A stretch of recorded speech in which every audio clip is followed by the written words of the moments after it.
I'll swap chairs with you next year. Do you ever sit in this chair? Yeah, that's my chair I sit in all the time. But I'm Really? giving it to you tonight. I'm willing to swap whenever you're ready. Really? You don't like it? No. Really? Yeah. We'll do that in a minute or two. So what are we saying? So why can't you see yourself like that?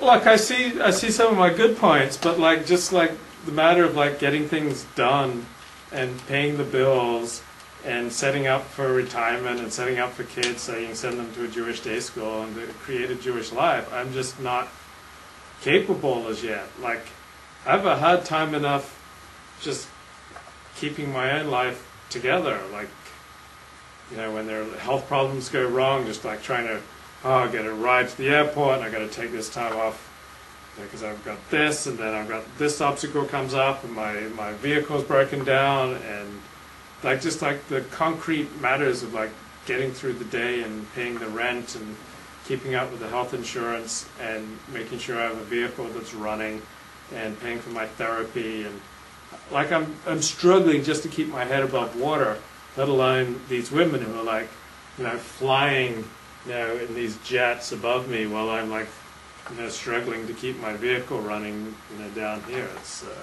What about this? Why can't you set your sights on a woman who doesn't care about how much money you make or don't make? well, you've got to care about that because I care to like pay the rent every month and pay my phone bill and pay my health insurance. Like I'm having a hell of a time just doing these things. So it would be a nightmare for me to marry a woman who's like me. I don't want a woman who's like me. I want a woman who's conventional. Wait a minute. Isn't what you really want a woman who has a lot of money, who can help take you out of your financial state? Well, that would be good, but the money could come and go. If I marry a capable, competent woman, like even if she has no money, then that's like when you get married, it's like you're roped together.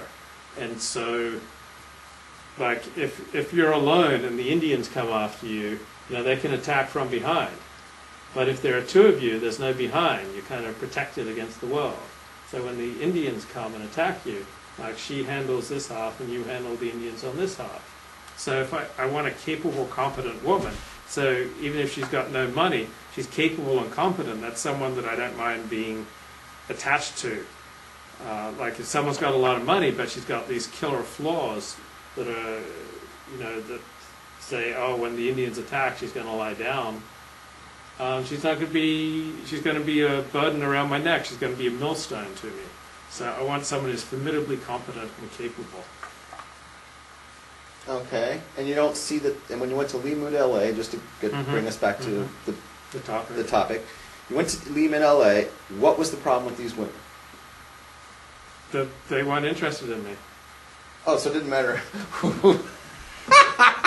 It didn't matter who they were. They weren't interested. That was the real problem. Yeah, they weren't interested. I mean, like that sucks when you go up and you say hi to someone and you start talking to them and they've got zero interest in you. Okay. They ask no questions about you. They don't like, you know, touch you unnecessarily.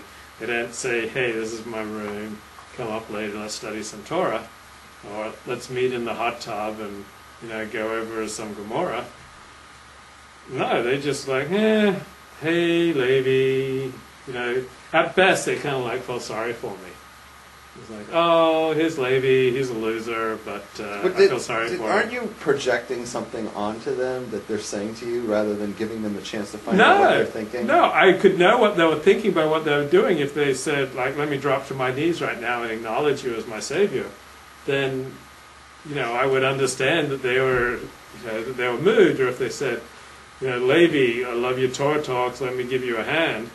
Like, you know, again, they're like putting themselves on the line. Or like, Levi, I've got something I want to show you, come up to my room later.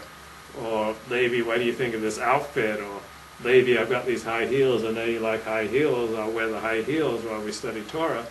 But they didn't offer any of that. There was no, you know, let's get into the hot tub, I've got this new bathing suit. So, like, the Russian Jew says, look, back when you were a guy and you had Hollywood good looks, how popular were you with the ladies? I was never, like, super popular. I mean, when I first moved to LA and I was 27 and, you know, I was ready to mingle, like I mingled with, a dozen or 2 dozen women in my first year here, but number one, that's not the road to lasting happiness. Number two, they generally weren't the creme de la creme. They were generally like 40 years old, and so they were grateful for like a young muffin, and I was grateful because they opened up to me, but they weren't like the creme de la creme. And I want to get with the creme de la creme. Into that. Well, I'd be willing, when I meet a good woman who's willing to date me, I'll let her shave my beard, and then she can think, oh, I changed him. Women love that. Because women dig that stuff. Yeah. Cool. That's a keeper. You know what I mean? Absolutely. That's a woman you go, hey, she can see right through all this. I've had 2 women now in the last month or so offer to sleep with me if I shave my beard. So neither of them were Orthodox, but in many ways, unorthodox women have a lot going on, a lot to offer, and their own unique qualities. Like Reform and Conservative Jews, they often do it before marriage. They do? Yeah. Now, unlike Judaism, there's no non-fundamentalist Islam. Any Muslim who does not believe that every word of the Quran is divine is no longer a Muslim.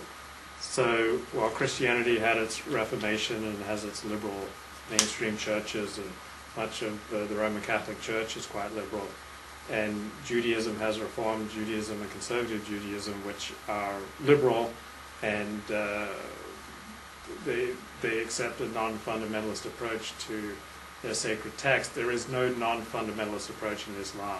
If you do not believe every single word the Quran was given by God to Muhammad, you are not a Muslim. And there's no strand of Islam which accepts any compromise with that. While there are strands of Judaism, such as Reform Judaism, Conservative Judaism, Reconstructionist Judaism, which do accept that and advocate that much, if not all, of the Torah is not divine.